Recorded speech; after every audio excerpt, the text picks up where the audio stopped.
Est une image, tant dans les différentes villes dans lesquelles nous sommes implantés, dans la nation et même à travers le monde.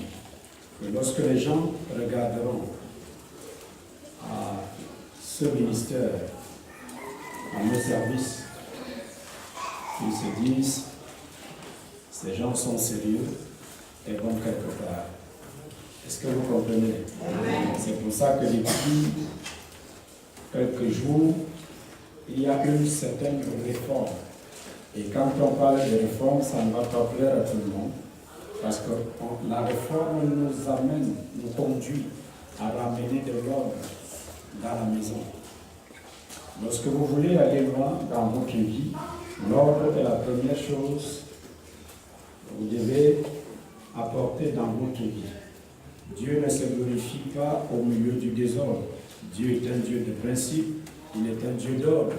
Est-ce que vous comprenez? Et il a, n'est-ce pas, c'est lui qui a créé des institutions et tout ce qui a été établi sur la terre, et il a ordonné l'ordre pour elle. Dans l'Église dans laquelle nous fonctionnons, doit fonctionner dans l'ordre. Chaque chose doit être à sa place et chaque personne doit connaître, n'est-ce pas, qui est là, la place qu'elle occupe au sein de l'Église et qu'est-ce qu'elle est appelée à faire, quelles sont ses responsabilités, quels sont ses devoirs. Lorsque nous parvenons à cette connaissance, nous allons donner le meilleur de nous pour que l'Église avance. Nous allons donner le meilleur de nous pour que l'Église prospère.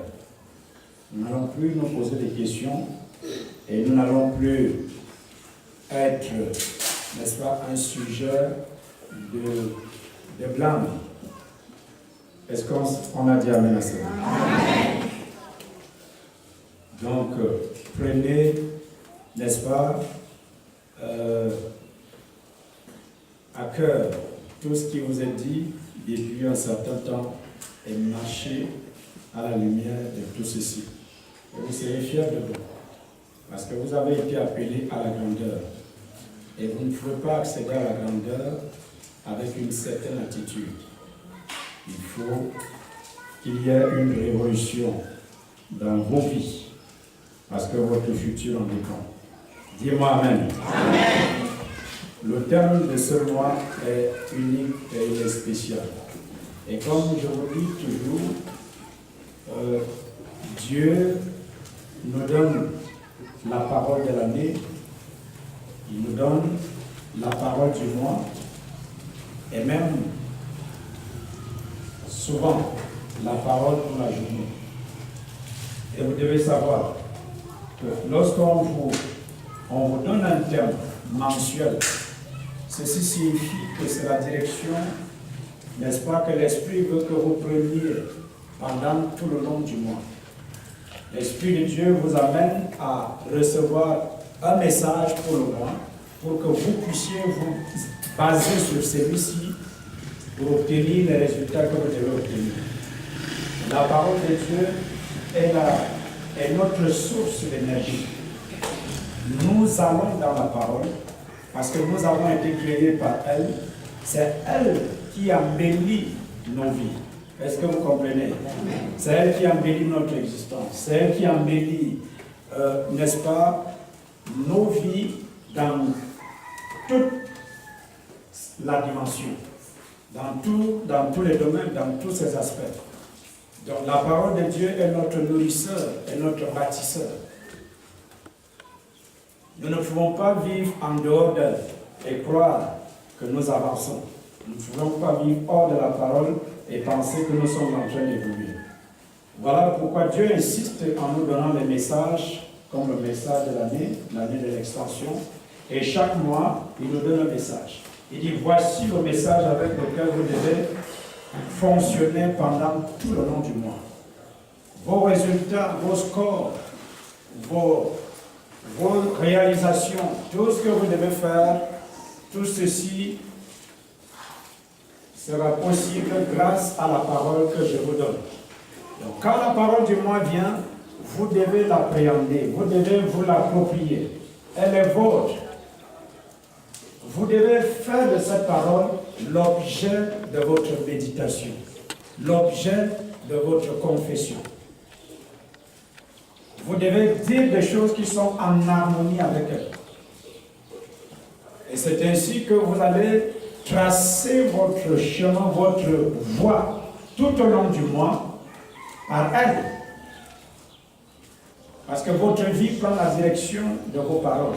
Lorsque la parole vous est donnée, c'est pour qu'elle vous aide à adopter un certain langage tout au long du mois. Parce que votre vie prendra la direction de ce qui sortira de vous. Vous tracez votre vie par vos paroles. Vous déterminez votre grandeur, votre succès, vos accomplissements par vos paroles. Rien de ce qui doit arriver dans votre vie ne peut arriver par le fait du hasard. Les choses n'arrivent pas d'elles-mêmes. Elles arrivent parce que vous les avez créées. Vous êtes le créateur. Vous êtes la créatrice. Dieu a mis en vous la parole de foi. La parole qui crée. Vous êtes un créateur. Vous pouvez créer à partir de la parole de Dieu. Quand vous avez en vous et dans votre bouche le type de vie que vous voulez vivre. Vous pouvez créer vos conditions de vie. Vous pouvez créer votre santé. Vous pouvez créer vos finances. Vous pouvez créer de meilleures conditions de travail. Vous pouvez créer de meilleures conditions de vie dans votre foyer, de vie dans votre famille, de vie dans la société. Vous pouvez tout créer sur la base de la parole que vous avez. Malheureusement, beaucoup de chrétiens vivent en dehors de la parole. Il n'est donc pas étonnant que nous puissions entendre les gens crier, les gens pleurer, parce qu'ils vivent en dehors de la parole. Vivre en dehors de la parole, c'est comme séparer le poisson de l'eau. Vous ne pouvez pas dire que vous êtes un chrétien et vous vivez en dehors de la parole. Ce n'est pas possible. Dis à ton voisin la parole en moi. Beaucoup d'entre vous, depuis que vous êtes nés de nouveau, vous n'avez même pas de Bible. Certains viennent à l'église comme s'ils allaient dans une cantine. Et même dans les cantines, vous avez quand même un sac et certains outils. Mais il y a des gens, depuis que je les ai connus, jusqu'au jour d'aujourd'hui, ils n'ont pas de Bible. Certains d'entre vous, vous ouvrez vos Bibles quand vous êtes à l'église. Et dès que vous êtes sortis, la Bible, je ne sais pas là où vous la jetez. C'est même la raison pour laquelle certains sont souvent en retard, parce qu'il faut chercher là où on a jeté ça dimanche, après le service. Si j'avais été à votre place, je serais excité à l'idée de prier tout au long de ce mois. Le mois de la prière. Dis à ton voisin, c'est le mois de la prière. La priance globale. Est-ce que vous comprenez? Amen. Vous n'allez pas prier uniquement dans un aspect, mais c'est la priance de manière intégrale, de manière globale. Vous allez prier dans les finances, vous allez prier par rapport à votre foi, par rapport à votre santé, par rapport à vos études, par rapport à votre travail, à votre foyer. Vous allez briller everywhere, dans tous les domaines. La brillance dans son intégralité. La brillance globale. Quand tu vas quitter ici ce matin, quitte avec cette parole. C'est mon mois de la brillance. Donc, ce mois, je brille de manière intégrale. Je brille dans tous les domaines, tous les aspects de ma vie. Je vais expérimenter la brillance. Je vais marcher dans la brillance. Je vais respirer la brillance. Je vais manger la brillance. Je vais voir la brillance. Il n'y a aucun aspect. Le mois de juin, c'est un mois de la brillance. Alléluia. Nous allons commencer à partir de ce matin voir, n'est-ce pas, certains aspects de notre vie et à connaître comment est-ce que nous pouvons briller. Comment est-ce que nous pouvons briller? Parce qu'il ne suffit pas de dire que c'est mon mois de la brillance. Il y a une différence entre ce que vous dites et ce que vous faites. Est-ce que vous me comprenez? Nous sommes parvenus à une ère où nous ne devons pas uniquement dire des choses, mais nous devons être des faiseurs. Dis à ton voisin, je suis un faiseur. Un pratiquant. Dis à ton voisin, un pratiquant. Dis à ton voisin, un pratiquant. Oh, Acte chapitre 17, ne soyez pas pressés, pas qu'il est. Nous vivons. Donc, vous savez, quand nous sommes devenus enfants de Dieu, nous avons confessé Jésus-Christ. En fait, la vie chrétienne se vit en Christ. Elle ne se vit pas en dehors de Christ. Vous ne pouvez pas vivre la vie chrétienne juste en allant à l'église, juste en allant prier, juste en allant écouter la parole. La vie chrétienne est plus que ceci. Elle se vit dans un lieu. C'est un type de vie que nous avons. Et la Bible dit, car nous vivons en lui. En lui. Vous voyez, la vie chrétienne se vit en Christ. Qu'est-ce que j'ai envie de te dire? Jésus a dit, nous ne sommes pas de ce monde. Vous voyez, nous ne sommes pas de ce monde. Nous vivons dans le monde, mais nous ne sommes pas de ce monde. C'est-à-dire, nous ne sommes pas du système de ce monde. Le fonctionnement de ce monde. Nous sommes étrangers à ce fonctionnement. Parce que nous vivons dans le monde, mais avec un autre type de vie. Nous vivons en lui. La vie chrétienne se vit en Christ. Et c'est ce qui nous rend différents des religieux. Des gens qui partent à l'église, mais qui ne connaissent pas ce que c'est que la vie chrétienne. La vie chrétienne se vit en Christ. C'est un type de vie, c'est une qualité de vie. Et c'est cette vie que nous vivons lorsque nous sommes nés de nouveau. En fait, c'est elle que nous sommes appelés à vivre.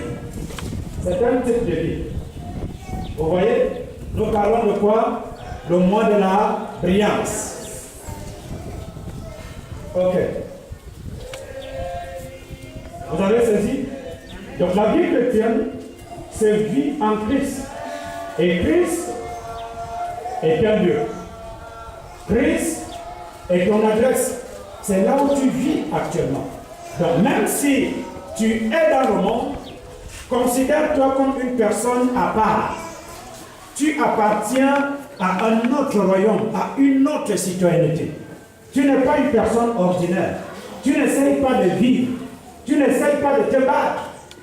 Tu vis à partir d'un autre royaume. Tu vas comprendre ça tout à l'heure. Tu vis à partir d'un autre royaume. Tu vis en Christ. C'est pour ça que la Bible dit dans Colossiens 3, il dit notre vie est cachée avec Dieu en Christ. Notre vie est cachée avec Dieu en Christ. Dis je suis en Christ. Je suis en Christ. Donc chaque fois que vous dites je suis en Christ, sachez que être en Christ, ce n'est pas juste une confession. Ça signifie que vous êtes dans un lieu, dans le même lieu que lui. Vous êtes unis à lui. Vous êtes à l'endroit où lui-même est actuellement. Dans le règne de l'esprit. Je vais vous expliquer ça autrement. Quand Christ est venu, il s'est identifié à nous. Lorsqu'il est allé à la croix, nous sommes allés à la croix avec lui.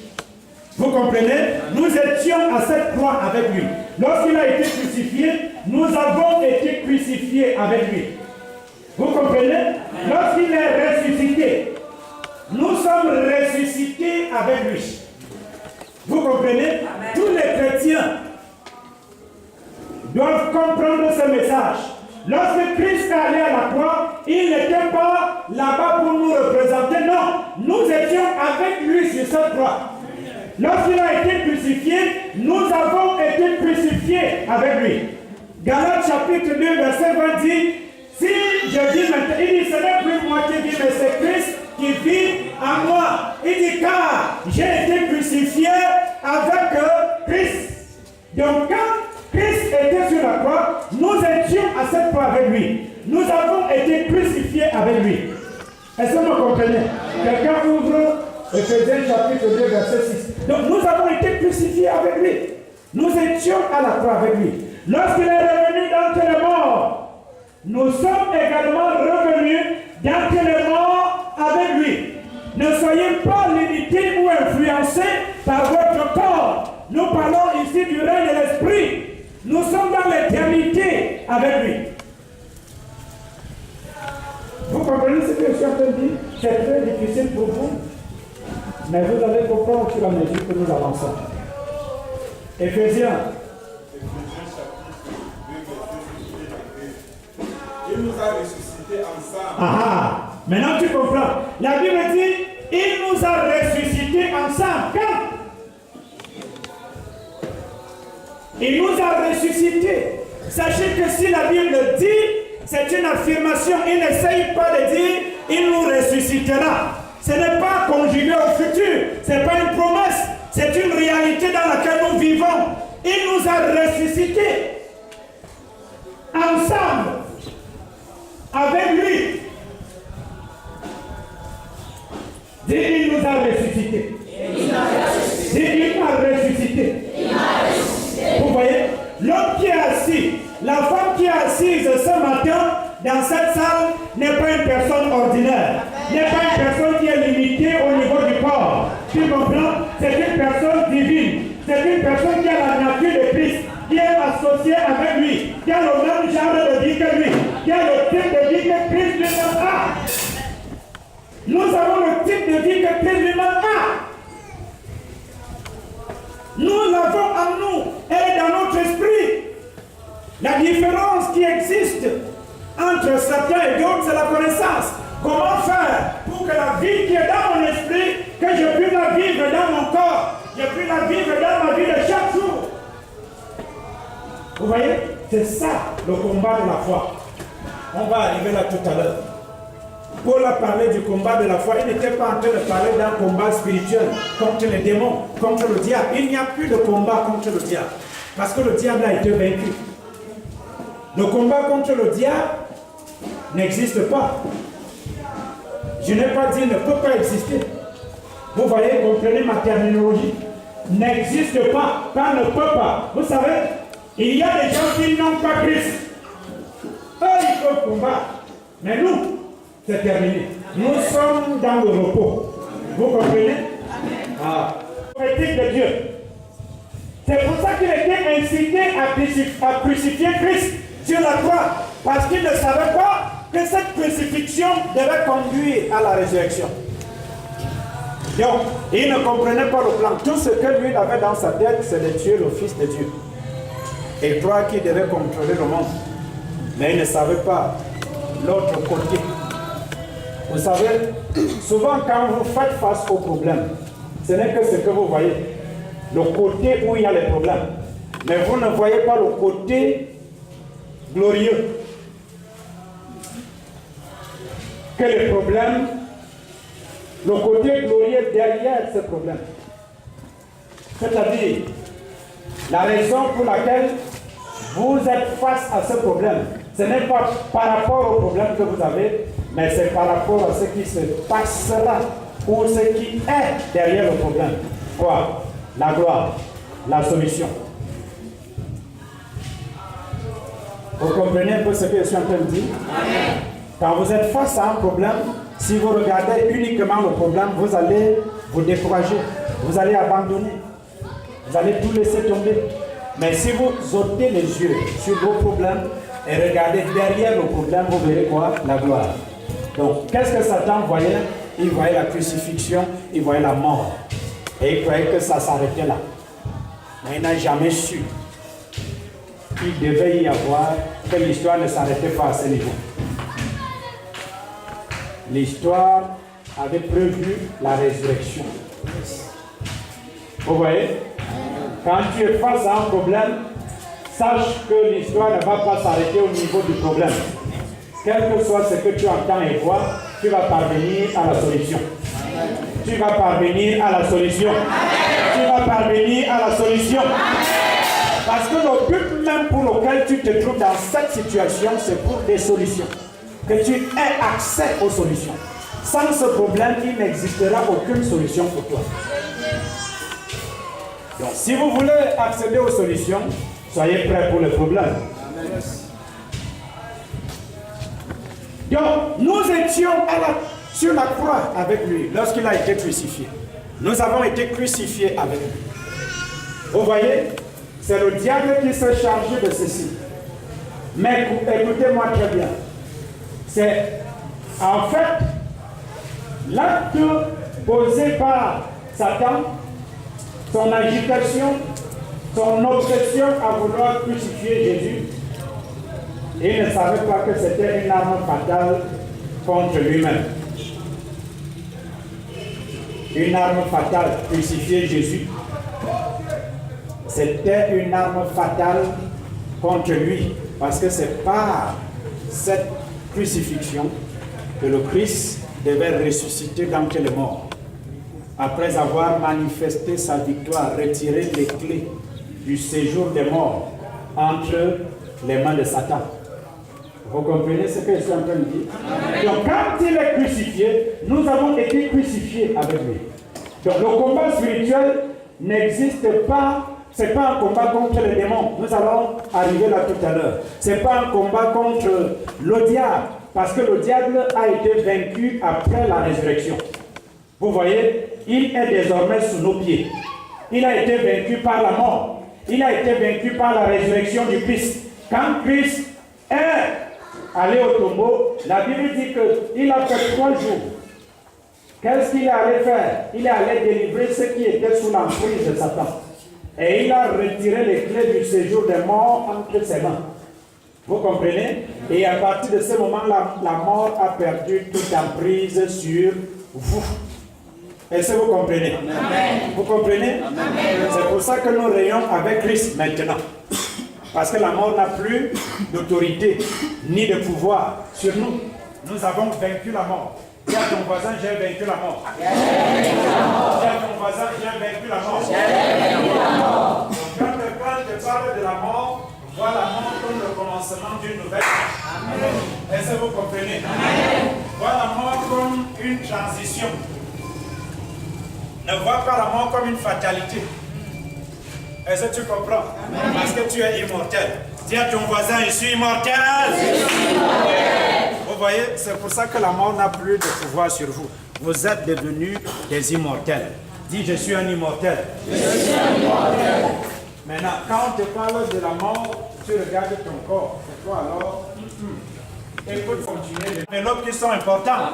Est-ce que vous me comprenez? Amen. Et quand vous avez pris ce qui est contenu à l'intérieur, vous faites quoi? Vous déchirez l'enveloppe. Yes. Vous comprenez ce que je suis en train de dire? Quand les chrétiens viennent avec la dîme ici pour me donner, qu'est-ce que je fais? Je prends l'enveloppe, je garde. Je ne range pas l'enveloppe, je froisse, je déchire. Parce que l'enveloppe est sans valeur. C'est le contenu que je veux. Dis à ton voisin, c'est le contenu qui est important. Ce n'est pas l'enveloppe. Le rôle de l'enveloppe, c'est juste porter, n'est-ce pas, ce qui est contenu à l'intérieur. Vous comprenez? Donc ne regardez pas votre corps. Votre corps n'est pas votre véritable vous. Vous ne vivez pas à partir de votre corps. Vous avez la vie dans votre esprit. Vous transportez la vie dans votre esprit. Ok? Ça c'est très important. Comprenez ça dans un sens plus simple. Donc quand on dit vous êtes immortel, ça n'a rien à voir avec votre corps. Ça veut dire que dans votre esprit, vous ne mourrez jamais. Votre esprit ne meurt pas. Voilà pourquoi quand Lazare est mort, vous voyez, Lazare s'est retrouvé dans le sein d'Abraham et le mauvais riche s'est retrouvé en enfer. Mais Lazare, le mauvais riche, même étant en enfer, parce que Dieu considère cette mort comme n'est-ce pas, la séparation d'avec lui. Donc quand quelqu'un, les enfants de Dieu ne meurent pas, mais ce sont les non-croyants, c'est-à-dire des gens qui n'ont pas Christ qui meurent. Parce que pour Dieu, la mort n'est pas la mort physique. La mort, c'est la séparation d'avec Dieu.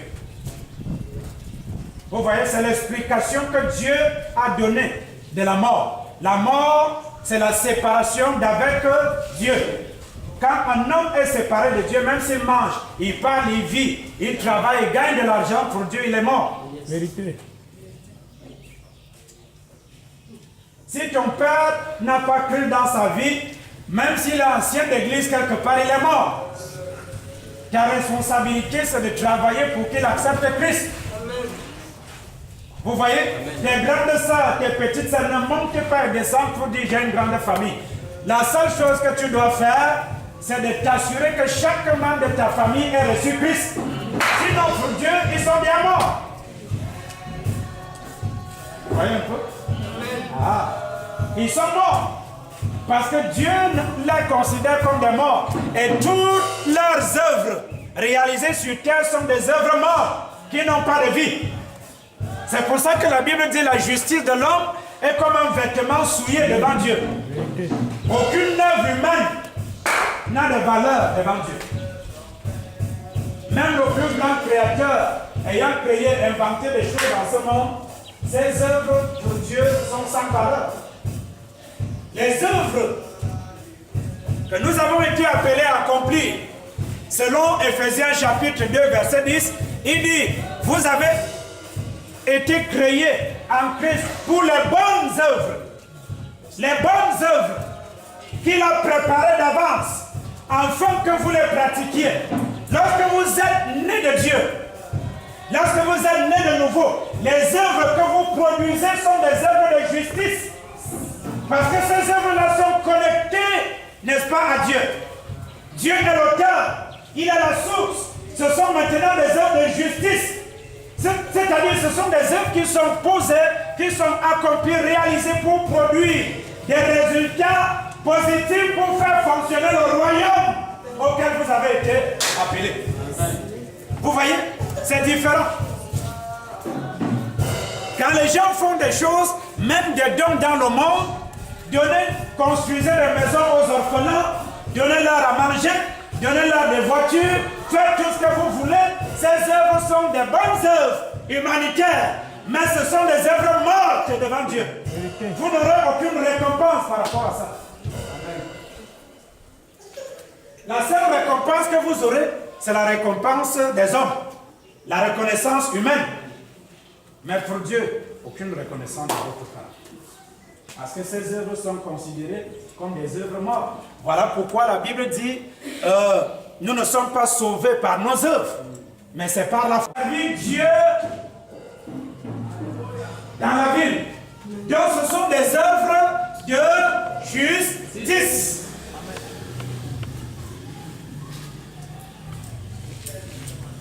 Dieu se glorifie à travers ceci. Dis-moi amen bien. Amen. Et ça va plus loin. Les œuvres dont nous parlons sont beaucoup plus spirituelles que les œuvres charnelles. L'évangélisation. Quand vous gagnez les âmes, ce sont des œuvres de justice. Vous voyez, à chaque fois que vous communiquez la parole aux gens, ce sont des œuvres de justice. Alors, qu'est-ce que je suis en train de vous dire? Nous avons, lorsque Christ a été crucifié, nous avons été crucifiés avec lui. Nous sommes allés à la croix avec lui. Il a été enseveli, nous avons été ensevelis avec lui. Vous voyez, lorsqu'il est ressuscité d'entre les morts, la Bible dit que nous sommes ressuscités également d'entre les morts avec lui. Amen. Est-ce que vous comprenez? Amen. Donc, à partir de ce moment, le diable ne peut plus t'atteindre. Parce que tu as un type de vie. Ce n'est pas la vie humaine. Ce n'est pas la vie que tu as héritée du ventre de ta mère. Ce n'est pas la vie d'Adam. C'est la Zoé. La Zoé, c'est la qualité de vie de Dieu. Vous voyez? C'est la divinité dans l'humanité. Vous la vivez dans votre corps. La vie de Christ. Est-ce que vous me comprenez? Et maintenant, nous sommes dans Ephésiens. On continue. Éphésiens. Il nous a fait asseoir Et nous a fait asseoir ensemble. Hey, c'est là où tu es maintenant. Il dit, il t'a fait asseoir. Vous comprenez pourquoi tu ne dois plus dire n'importe quoi? Tu ne dois plus parler n'importe comment. Les paroles terribles ne doivent plus sortir de ta bouche. Il nous a fait asseoir. Dis à ton voisin, nous sommes assis. Nous sommes assis. Nous sommes assis. Nous sommes assis. À une place d'autorité. Une place de pouvoir. Une place de domination. Il nous a fait asseoir. Manoma. Il nous a fait asseoir. C'est là où nous sommes. Nous sommes assis où? Ensemble dans les lieux célestes. Ensemble dans les lieux célestes. Les lieux célestes, ce n'est pas le ciel. Les lieux célestes, c'est une place d'autorité, une place de domination. C'est-à-dire, nous décrétons les choses à partir de ce niveau-là. Nous opérons à partir de ce niveau-là. Lorsque nous agissons à partir de ce niveau, le niveau le plus élevé. C'est pour ça que la Bible dit dans Juge chapitre 5 que Déborah, aïe, aïe, aïe, aïe, aïe, aïe. Il dit les étoiles du ciel ont combattu contre Sisera. Vous voyez, Déborah était là, était en guerre, était dans sa maison. Mais le roi qui fuyait est venu se cacher chez elle. Vous voyez, la Bible dit que les étoiles ont combattu. Déborah n'avait pas d'épée. Elle n'était pas soldat. Mais les étoiles ont combattu contre Sisera. Pour que Déborah ait la victoire. Il y a des victoires qui ne viennent pas à partir de la terre, à partir du monde. Des victoires qui viennent à partir du ciel. Vous comprenez ce que je suis en train de dire? C'est-à-dire ça ne dépend pas. C'est pour ça que la Bible dit la bataille n'est pas pour les forts. Ça ne dépend pas de tes muscles. Ça ne dépend pas de combien tu es armé. La bataille contre Goliath n'était pas une bataille humaine. Ce n'était pas le combat des hommes. David avait 17 ans lorsqu'il a vaincu Goliath. Comment est-ce que vous pouvez vaincre quelqu'un que même le roi d'Israël, qui était le père de David, a craint? Où est-ce que David a pris la force? David a dit, tu viens contre moi avec la lance et le javelot. Mais moi, je viens contre toi au nom de l'Éternel des armées. Vous voyez, je ne viens pas contre toi à mon nom. Il y a un homme qui est plus grand que le mien. Il y a un homme qui est plus puissant que le mien. Il y a un plus fort que le mien. Le nom tout nous fléchit. Et tout là, on fait tous les seigneurs. Je ne viens pas contre toi. Par le nom de David. Non, il est petit. Mais il y a un homme que la création tout entière obéit. Vous savez que certains problèmes que vous avez ne viennent pas des hommes. Même dans les lieux de service, les gens s'agitent, les gens disent des choses. Il y a beaucoup de choses qui sont orchestrées contre vous. Même dans le ministère, vous voyez dans la ville, il y a des batailles, il y a des luttes, il y a des choses qui sont dites et faites. Ça ne vient pas des hommes. Mais nous avons la victoire. Amen. Parce que celui qui a nous est plus grand que celui qui est dans le monde. Vous voyez? Que pensez-vous? Lorsque le serviteur d'Élysée, il va sortir un beau matin, il va voir l'armée qui entourait la maison. Le serviteur dira, il rentre dans la maison, il dit à Élysée, c'est grave.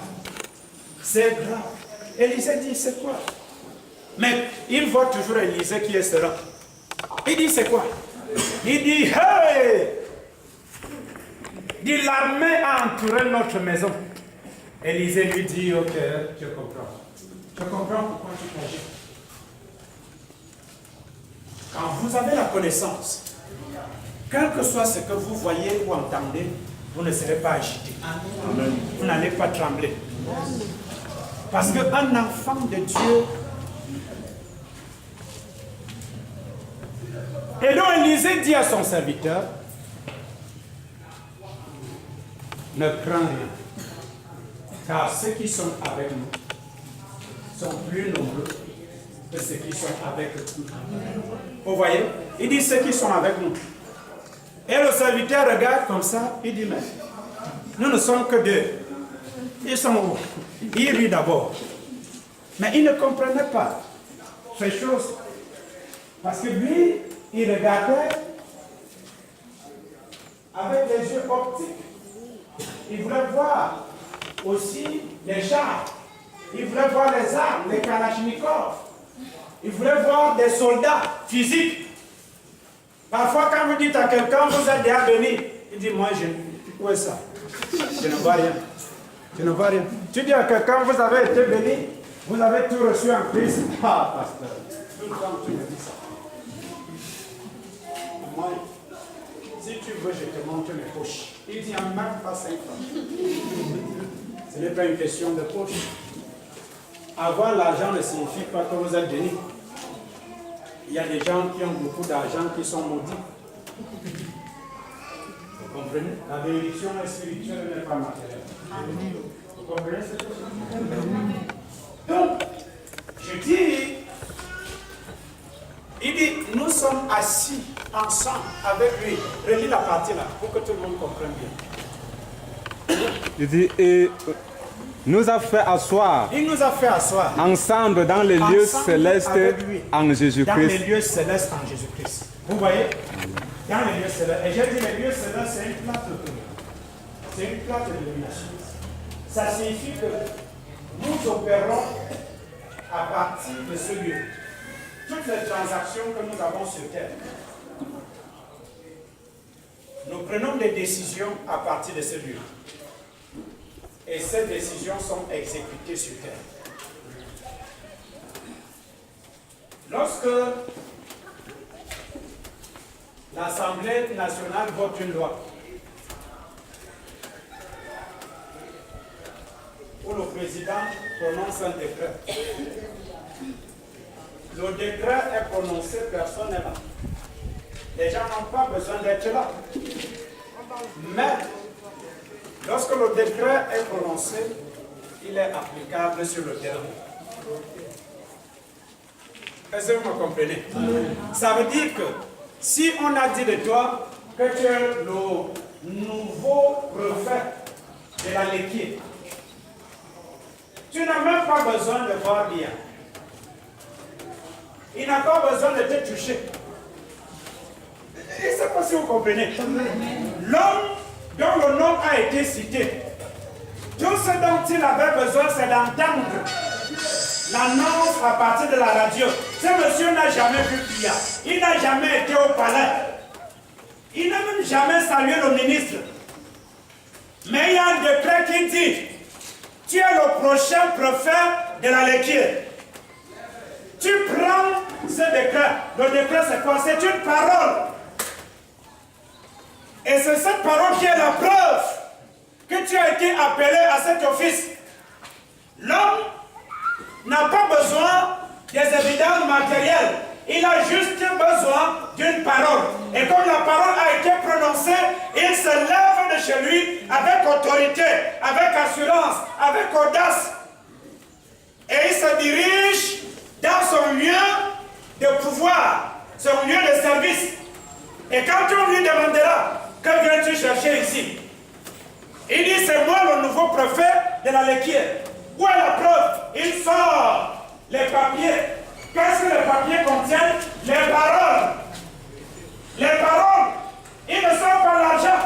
Ils sont juste le décret qui dit que c'est lui le nouveau préfet. Et dès que les gens qui connaissent la valeur du décret voient la signature du président, tout le monde se met au garde-vous. Et celui-ci entre. C'est la même chose avec nous. Amen. Quand Dieu dit, il t'a béni dans Ephésiens chapitre 1, verset 3, tu n'as pas besoin de voir, tu n'as pas besoin de toucher. Tout ce dont tu as besoin, c'est cette parole. Et comme la parole est le décret de Dieu, que tu as été béni, prends ce décret, applique-le pour marcher. C'est tout ce qu'on te demande de faire. Accepte le décret. Prends le décret, agis en conséquence. Ce décret devrait changer ta façon de penser par rapport à toi, par rapport à ta vie. Je suis béni, je n'ai pas besoin de voir, je n'ai pas besoin de sentir, je n'ai pas besoin de toucher. Ce dont je suis certain, c'est que l'homme avons dit, où est ça? Mais je suis béni. Je porte ça. Vous savez? Oh. Il y a beaucoup de choses qu'il faut apprendre au peuple de Dieu. On continue de prier pour que Dieu nous bénisse, pour qu'il nous guérisse. Mais le décret dit, tu es. La Bible dit dans 1 Pierre 3, il dit, Jésus-Christ, lui par les maîtresses duquel vous avez été guéris. Vous avez été guéris. Vous avez été guéris. Il ne dit pas vous serez. La capacité de Christ fonctionne en nous. Sa capacité, pas ta capacité. Si tu t'appuies sur ta capacité, tu ne pourras rien faire. Si tu pars au marché parce que tu parles bien, tu es fini. La capacité de Christ fonctionne en nous. Quand tu sors pour aller à ton lieu de service, dis la capacité de Christ fonctionne en moi. J'ai des résultats grâce à cette capacité qui fonctionne en moi. Ce n'est pas ta capacité. Il dit celui qui en est plus grand. Il n'a pas dit tu es plus grand. Il dit celui qui est en toi. C'est lui qui te rend grand. Parce que tu es associé à lui, tu deviens grand. Pas parce que tu es grand. Alléluia. Dis à ton voisin, nous opérons. À partir des lieux célestes. La place d'autorité. De domination. De pouvoir. Aucun démon ne peut nous tout stopper. Ok. Nous sommes en train de clôturer. 1 Timothée 6:12. Il est écrit, combat le bon combat de la foi. Il dit combat le bon combat de. Il a précisé le combat. Il n'a pas dit combat le combat spirituel. Non. Elles sont ce combat. Pour les étudiants de l'école biblique qui sont. Il n'a pas dit combat le combat spirituel. Les prédicateurs, vous allez entendre de Dieu où? Dans quel ministère le combat spirituel? Non, il n'a pas dit combat le combat spirituel. Il a dit combat le bon combat. Ce n'est pas le mauvais combat. Le bon. Il a précisé le bon. Parce qu'il savait qu'il y avait de mauvais combats. Le combat spirituel, c'est un mauvais combat. Il dit, c'est quoi? Il dit quoi chez toi? Combat le bon. Le bon. Écoutez, les termes là, les mots ne sont pas utilisés dans la Bible au hasard. Paul sait qu'il y a les mauvais combats. Il y a les gens qui, vous savez, qui sont en train de combattre les combats qui ne sont pas les leurs. Amen. Tu peux combattre contre le diable. Ce combat n'est pas le tien. Jésus-Christ a vaincu Satan pour toi. Il savait que tu ne pouvais pas le vaincre.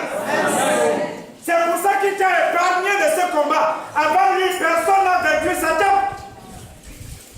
Satan maltraitait, il manifestait sa domination sur toute la race humaine avant Christ. Et il savait que personne ne pouvait avoir la victoire sur lui. C'est pour ça qu'il est venu combattre contre Satan à ta place pour que tu n'aies aucun combat à mener contre lui. Tu n'as plus de combat contre Satan. Parce que Satan est dans un lieu. La Bible dit qu'il est sous les pieds, sous nos pieds, sous nos pieds. Sous nos pieds, c'est là où il est. Voilà sa place. Sous nos pieds ne veut pas dire tu vas écraser sa tête. Sous nos pieds signifie tu occupes une place d'autorité. Tu es supérieur à Satan. Amen. Dis je suis supérieur à Satan. Je suis un être supérieur. Ça c'est très faible. Dis je suis supérieur au démon.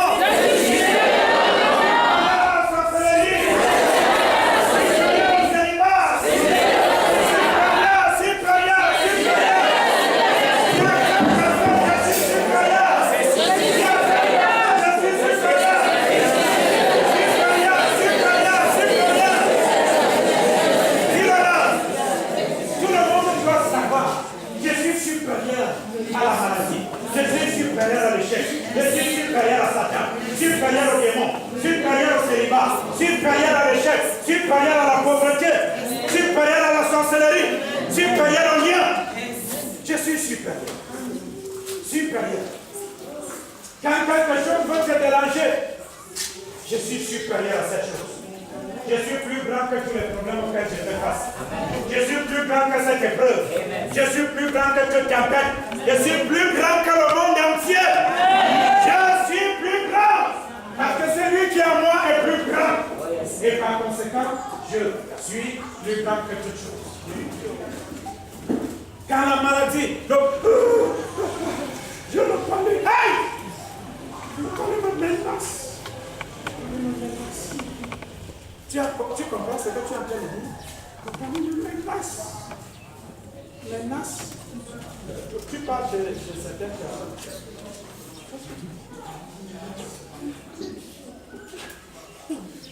Et les gens comme ça. Et les gens viennent leur rendre visite. Depuis 3 jours, ils n'arrivent même pas à approcher. Pourquoi tu ne manges pas? Il n'arrive même pas à approcher la bouche.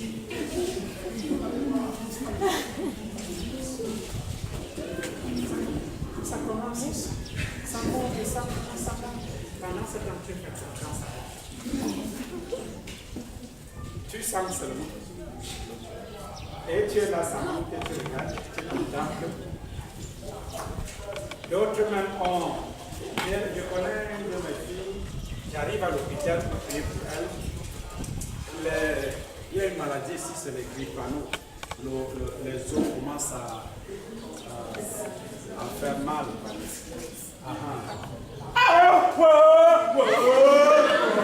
Ça fait mal.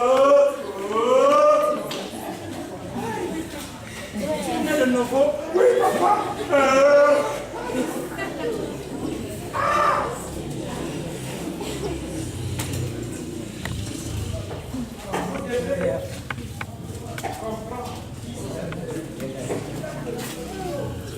Mais si cette maladie, ça fait combien vous ne savez pas qui est? Qu'est-ce que vous pensez? Est-ce que vous pensez? Les gens aiment ça quand on vient leur rendre visite. Ils aiment ça. Ils aiment la compassion humaine.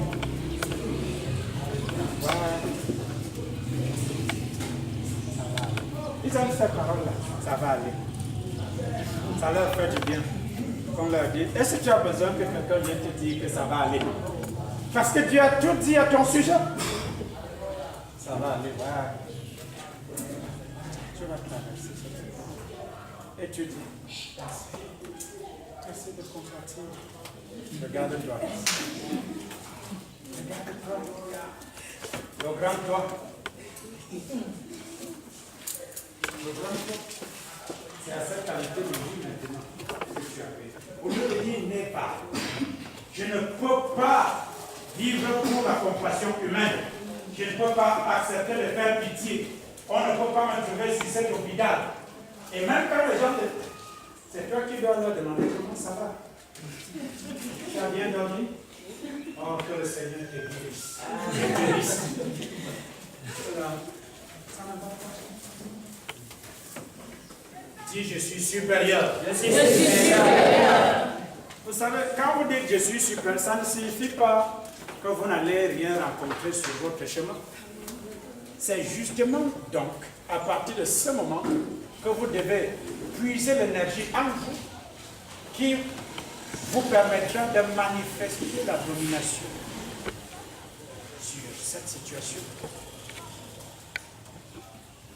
Ça ne signifie pas que, parce que vous êtes né de nouveau, directement dès que la maladie va t'attaquer. Tout dépend de comment. Les armes que tu vas utiliser. Combattre le bon combat. Termine. Saisis la vie éternelle. Il dit, reprends. Combat le bon combat. Dis à ton voisin, combat pas le mauvais combat.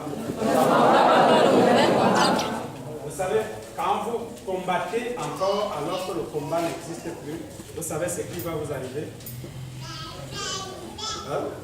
ce qui arrive aux gens qui font ce qu'ils n'ont pas été appelés à faire. C'est ça qui va arriver.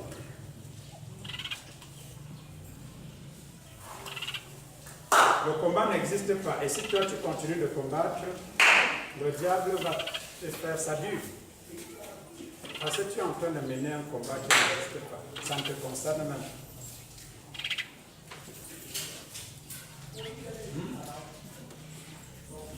Tu es en train d'occuper la place de quelqu'un d'autre. Vous savez qu'il y a des gens, vous n'avez pas de problème. Quelqu'un vient avec ses problèmes. Il vient, il s'associe à toi. Et ta vie était tranquille avant lui. Maintenant qu'il arrive, il s'associe à toi. Tes problèmes deviennent ses problèmes. Puisque tu es uni à lui, ça signifie que tu es uni en toutes choses. Tu es uni avec lui par rapport à ses problèmes, à son trouble et à tout. Mais pour certains, il arrive souvent que quelqu'un vienne avec ses problèmes. Tu n'étais pas là. Tu ne sais pas ce qui s'est passé. Tu ne connais même pas le jugement qui est sur sa tête. Vous voyez? C'est comme un jour, un pasteur qui désobéit à son père. Et donc voilà, il n'avait pas d'argent pour payer un loyer. Et il rencontre mon ancien d'église. Il lui explique ses problèmes. Elle ne vient pas me voir. Elle prend le risque, après avoir écouté ce pasteur, d'aller le loger chez elle, avec sa femme et ses enfants. Ce type a été suspendu chez son père. Donc, il a quitté son père, il n'a même pas été relevé. Donc, il y a une ombre sur sa tête. Il dégage des ondes négatives. Il y a des gens que vous les aidez. Leurs problèmes deviennent vos problèmes. Juste parce qu'à un moment donné de leur vie, ils ne devaient même pas avoir de l'argent. Vous voyez? Elle dit, Dieu orchestre des situations pour que l'autre là n'ait même pas sain. Toi, tu prends maintenant ton argent, tu donnes pour aider sans discernement. Tu actives quoi chez toi? La sécheresse. À cause de l'association avec ce dernier. Donc, l'ancienne église va loger ce pasteur avec sa femme. Ha! Les choses vont devenir dures pour elle. Dures.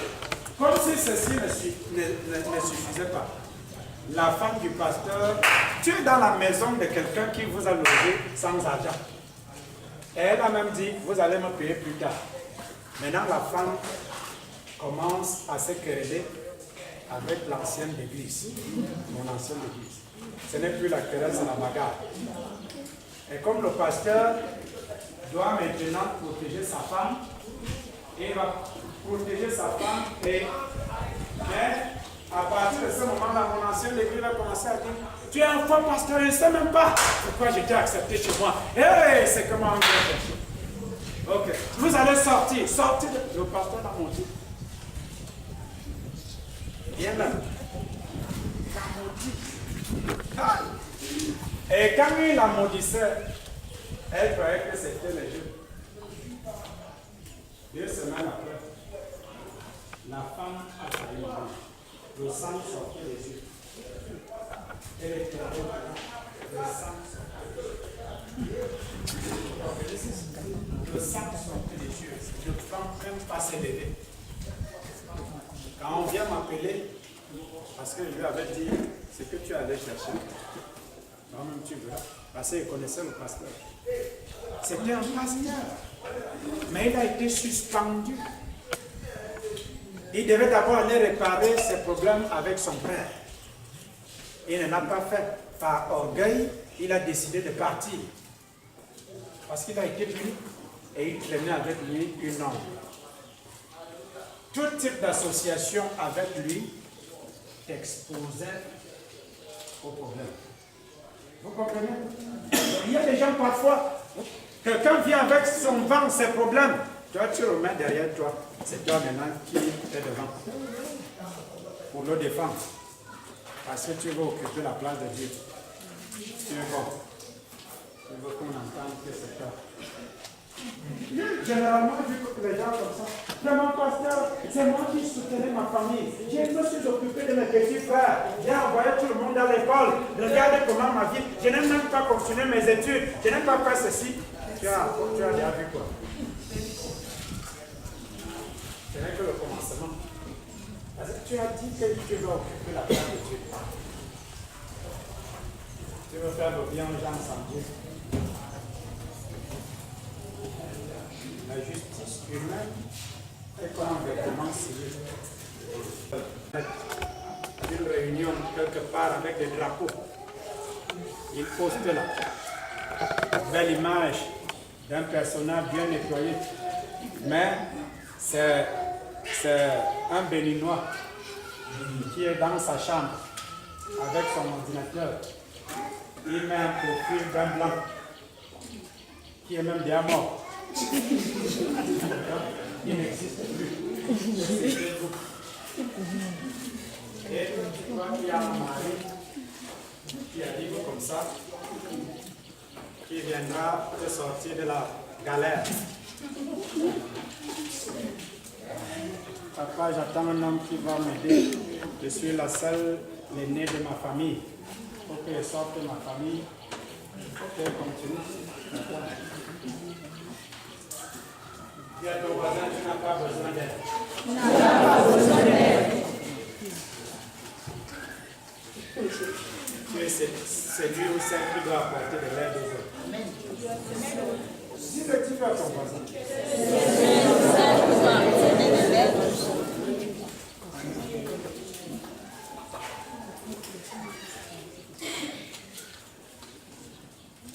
Donc, le bon combat consiste aussi à ce que nous puissions, c'est-à-dire nous vivons dans un monde physique. Vous voyez, nous vivons dans un monde physique. Cependant, nous imposons notre style de vie. Nous imposons notre style de vie. Nous imposons nos idées. Nous imposons nos principes au monde dans lequel nous vivons. Ça, c'est le bon combat de la foi. Nous vivons dans un monde physique, mais avec un autre style de vie. Nous vivons dans un monde physique avec d'autres principes de vie. Nous vivons dans un monde physique avec d'autres valeurs, avec d'autres cultures. Et nous imposons notre style de vie, nous imposons notre culture, nous imposons nos principes dans le monde dans lequel nous vivons. Est-ce que vous comprenez ce que je suis en train de dire? L'ambassadeur américain qui réside au Cameroun, il est venu au Cameroun avec un style de vie américain, avec des principes américains, avec la culture américaine. Pas pour que le Cameroun change sa culture, ou change ses principes, ou même change ses valeurs. Vous voyez, il vit au Cameroun et il impose le style de vie américain au Cameroun. Il impose même le président Biya à penser comme lui, à démocratiser comme lui. Est-ce que vous comprenez ce que je suis en train de dire? Tout ce qui est à l'ambassade là-bas, américaine, tout cela est américanisé. Même les habits, les mains, les voitures, les vêtements. Rien n'est camerounais. Est-ce que vous comprenez? Et comment peux-tu expliquer ça? Au Cameroun.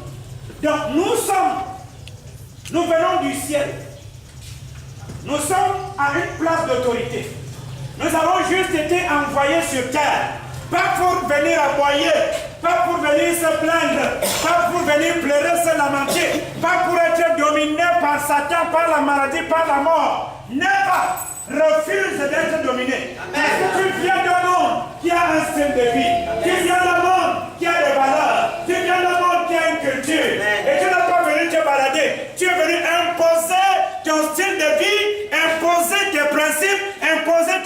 culture, au monde dans lequel tu vis actuellement. C'est pour ça que Romains chapitre 12 dit, ne vous conformez pas au siècle présent, soyez transformés par le renouvellement de votre intelligence. Ceci signifie quoi? Lorsque vos pensées sont renouvelées, vous voyez, votre intelligence est renouvelée. On parle de renouvellement de votre façon de penser par rapport à vous, par rapport à votre mission, par rapport à votre sentier, par rapport, vous commencez à enlever, ôter les pensées que vous avez héritées de la culture, que vous avez héritées de la philosophie, que vous avez héritées de la tradition. Vous commencez à ôter ces pensées de votre esprit et vous installez de nouvelles pensées, des pensées qui vont maintenant régir votre vie. C'est un boulot, c'est ça le combat. C'est que quand tu vas te mettre à prier, le diable va tout faire pour que tu ne pries jamais, pour que ta vie de prière n'augmente pas, parce qu'il veut que tu sois toujours faible. Je vous ai dit, la faiblesse spirituelle provient de l'incapacité du chrétien à prier. Plus le chrétien prie, plus il déborde en termes d'énergie. Vous avez besoin d'énergie pour la victoire. Vous avez besoin d'énergie pour remporter les défis, relever les défis. Vous voyez? Pour maîtriser les épreuves, vous avez besoin d'énergie spirituelle. Et la prière constitue en elle-même une source d'énergie qui favorise la croissance spirituelle du chrétien. Donc quand tu ne pries pas, tu seras faible. Quand tu ne pries pas, ton champ opérationnel, ton champ d'action sera limité. Si Jésus avait besoin de prier, à plus forte raison toi. Il y a des chrétiens, on prie, quand on fait la prière d'ouverture, ils regardent la voiture.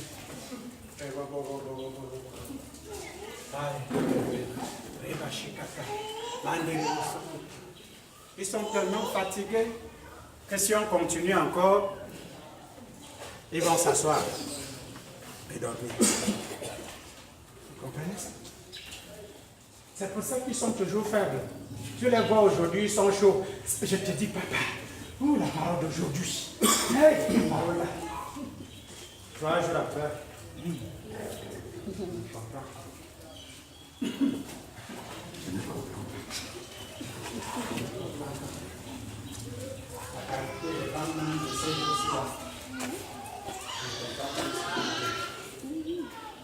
Donc, là tu es chaud aujourd'hui. Demain tu es froid. Donc, ta chaleur est fonction des circonstances. Il faut se méfier de ce type d'écriture. Tu vois le zèle aujourd'hui, je suis prêt à tout, je suis prêt à aller partout. Demain, tu appelles même, il ne décroche pas. Donc il bavarde vite. Ils te font des promesses de loyauté, de fidélité. Yes. Et puis, quelques temps après, tu les comprends. Dis je refuse. C'est ça le combat spirituel. Est-ce que vous comprenez ce que je suis en train de dire? Vous êtes là? Amen. Si je suis né pour imposer. Mon type de vie. Vous pouvez parfois observer ceci. Une sœur en Christ est dans l'église. Elle est née de nouveau. Mais un bonhomme de rien du tout dehors, qui n'est pas né de nouveau. Comprenez que quand quelqu'un n'est pas né de nouveau, quel que soit son statut dans la société, il est sans valeur. Il est un animal. C'est pour ça que les sœurs qui partent en groupe pour aller chercher les maris, vous êtes bien fini. Et donc, il arrive souvent que cette dernière qui est à l'église, qui écoute la parole de Dieu, à cause de l'impatience, vous commencez à entendre des questions. Alors, est-ce qu'il est interdit vraiment d'épouser? Quelqu'un ne peut pas aller chercher son homme ailleurs? Est-ce que c'est seulement obligé d'épouser un chrétien né de nouveau? On commence à poser des questions bidons. Parce qu'on veut trouver une faille. faut s'accrocher sur quelque chose. En fait, ce n'est pas parce que la personne veut connaître la vérité biblique, c'est parce que la personne veut se positionner par rapport à ses pensées.